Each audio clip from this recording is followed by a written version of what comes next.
Jadi mau menyampaikan Jawa yang asli takut nanti dikira itu enggak orang Islam, maka digabung-gabungkanlah dengan Islam. Ya, kalau Jawa itu begini, Islamnya begini. Memang ada kemiripan, tapi kalau Jawa ya Jawa, Islam ya Islam. Wong Islam sendiri juga sebenarnya bahasa bukan agama.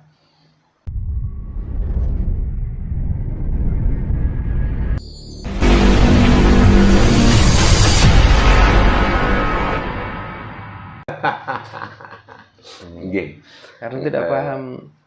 Makanya saya juga berpikir begini Pak Jarwo, bahwa orang Jawa itu kan ketika menentukan bulan itu kan misalkan tahun depan ini orang Jawa sudah punya perhitungan, sudah tahu bahwa nanti bulan ini. Kok tahun depan tuh Mas? 4 tahun yang akan datang itu sudah tahu jatuhnya tanggal 1 Suro itu pada hari apa. Itu sudah tahu. Nah, kenapa ketika penentuan Ramadan itu selalu ribut pakai teropong ya kan? Karena sudah jelas kalau orang Jawa. Nah ya makanya sampai bulan diteropong-teropong. Artinya bulan diintip. Iya kalau nggak mendung Pak. Kalau hujan nggak kita bulan ya. Kadang-kadang dengan mendung terus akhirnya juga memutuskan. Diputuskan karena bulan sulit untuk dilihat dan sesuai dengan kesepakatan bersama ditentukanlah hari ini adalah hari yang dinanti-nanti. Ya sama saja toh akhirnya. Mungkin pertemuan sore hari ini kita itu Pak fokus ke pertanyaan dari teman-teman Pak ini.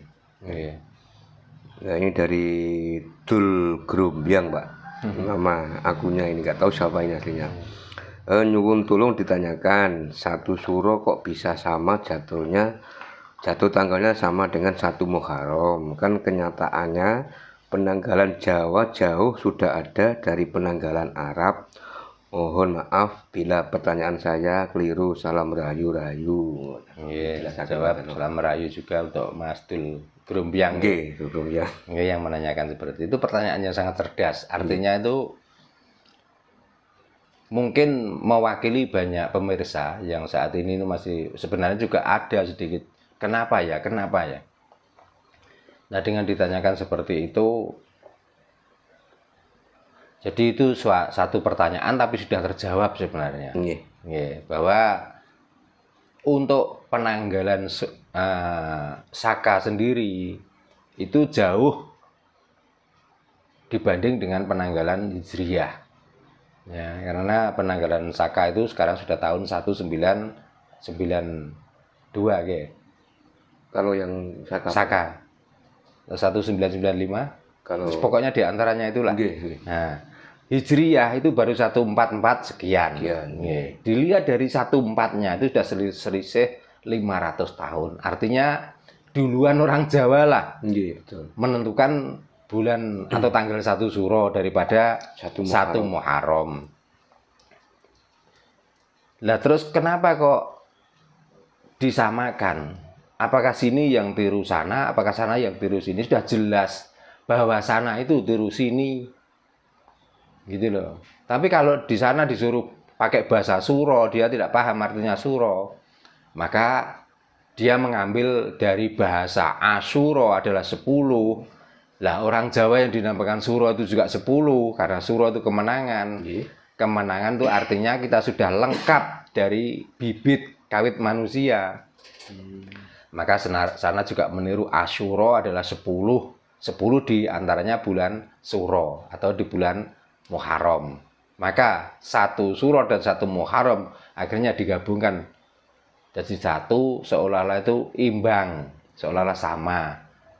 Tapi juga tidak bisa sama karena Hijriyah dengan Saka itu beda. Karena Saka memakai metode winduan atau 8 tahun, tapi kalau Hijriyah itu tidak ada hitungan itu. Padahal hitungan bulan itu setiap 8 tahun sekali, itu akan pindah. Buktinya apa? Kalau 1 windu yang sekarang itu Asapon namanya tahun Alif Selasa Pon ya. Setelah windu ini habis jatuh pada tahun Jumat Wage, masuk ke tahun berikutnya itu Rebu Wage, itu baru dinamakan tahun Aboge. Jadi menghitung putaran bulan itu setiap satu windu itu berubah tempat, berubah posisi. Jadi di tahun baru, ya yang kemarin ini pas jatuh tanggal 1 itu di hari Selasa Pon. Ya. Tapi nanti setelah ini berjalan lagi 7 bulan kemudian, 7 ini baru tahun yang ketiga. Tahun ketiga berarti masih kurang 9 bulan. 9 tahun kemudian masuk di tahun Jumat Wage, itulah baru masuk di tahun Aboge. Tanggal 1 harinya Rebo Wage. Kalau sekarang dihitung Aboge, kita ketinggalan. Karena bulan sudah tanggal 2, Aboge baru masuk tanggal 1. Nah, selisihnya di situ. Tapi kalau tanggal Hijriyah, saya nggak tahu caranya bagaimana. Cara menentukan Pak ya? Ya, cara menentukannya gimana? Apakah pakai teropong itu atau pakai gimana? Ya, kadang-kadang ditentukan tanggal 1 juga rembulan sudah terang, sudah betul besar. Kadang-kadang tentukan tanggal 1, tanggal juga belum kelihatan. Nah itu, bahkan sampai mau menentukan 1 Syawal saja, di antara jam 3, jam 4 kita harus pakai alat untuk melihatnya. Nah itu loh, pedomannya itu dari apa? Itu. Kalau pakai tanggalan yang diteropong itu, nah putaran dunia ini kan mulai Jawa Timur, Jawa Tengah, Jawa Barat ini sudah selisih menit, betul.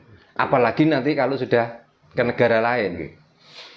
Berarti kan di sini bulan sudah kelihatan, di sana mungkin bulan belum kelihatan sama sekali. Apalagi kalau di sebelah timur, apa enggak bulan itu sudah tinggi. Nah itu loh. Nah karena yang dihitung di sini ya sudah pakai hitungannya di sini saja. Kalau orang Jawa kan sudah jelas pedomannya Pak nggih, sudah jelas untuk menentukan bulan dan tahun nggih.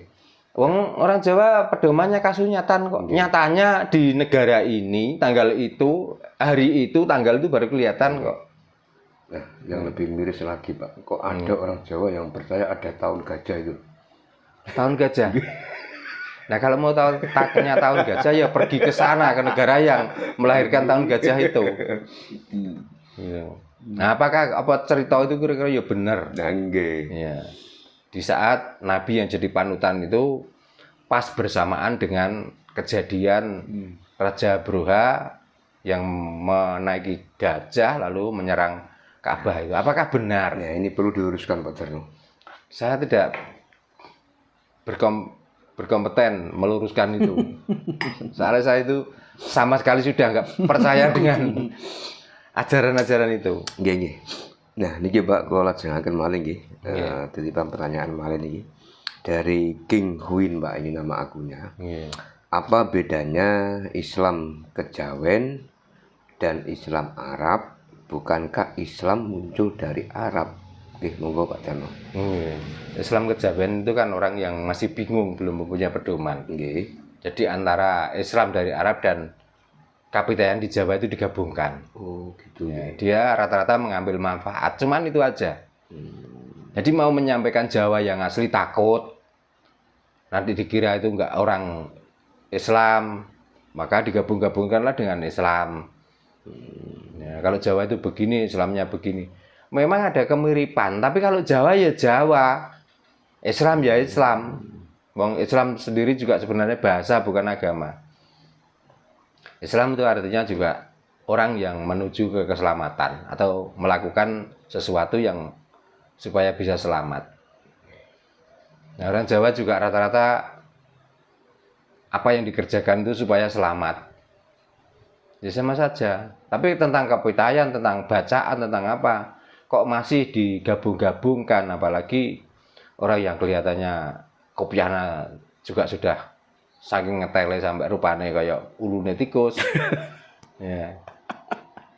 Yang kelihatan meripate yo ngriye-ngriye apa kakean dupa apa kakean menyan enggak ngerti. Tapi di saat membicarakan tentang Jawa terus ini dihubung-hubungkan dengan sana. Terus nilainya itu di mana kira-kira? Jadi membicarakan tentang Jawa tapi dulu tokoh sana itu begini. Lah kok tokoh sana, tokoh sana itu nggak melahirkan Jawa. Ya Jawa ya pakai tokoh Jawa. Kalau masih membicarakan tentang Sabdo Palon Noyo Genggong masih lumayan. Kalau membicarakan tentang Aji Soko masih lumayan. Kalau membicarakan tentang ya, tentang ini apa? Sri Aji Joyoboyo masih lumayan. Membicarakan tentang Ki Ageng Ranggawarsita masih lumayan. Tapi kalau sudah ngomong Jawa yang diucapkan Hono Coroko, terus nanti tokoh-tokohnya dari orang Arab. Nah ini sing geblak bleng, sing gak gathuk. Padahal sebetulnya Aji Soko itu kan orang Jawa juga, Pak, orang Indonesia. Ya karena dia hidup di Jawa ya orang Jawa. Bahkan ada Habib, ada Sayyid, ada apa. Kalau sudah di sini ya orang Jawa. Jangan klaim dirinya orang Arab. Itu. Ya harus ikut aturan. Ya harus ikut aturan Jawa. Nah kalau makan di sini, minum di sini, menikmati sesuatu di sini itu yang diagung-agungkan di negara sana, berarti kan pengkhianat, berarti kan munafik dia. Itu. Masalahnya gini, Pak, soal cerita-cerita yang berkembang di masyarakat Nusantara khususnya Jawa, Pak, bahwa Hono Coroko itu kan memang yang pertama kali yang membahas ini kan Aji Soko yang menemukan, dan ceritanya kan Aji Soko itu orang dari Persia yang sekarang Irak kan gitu. Nah, ternyata Aji Soko faktanya orang Nusantara juga. Berarti kan semuanya direkayasa bagi untuk mencari. Gini, sebelum ada Aji Soko, karena Aji Soko itu bisa dihitung tahunnya berapa datang ke sini. Mungkin jadilah penanggalan satu Saka itulah mungkin dia yang merubah.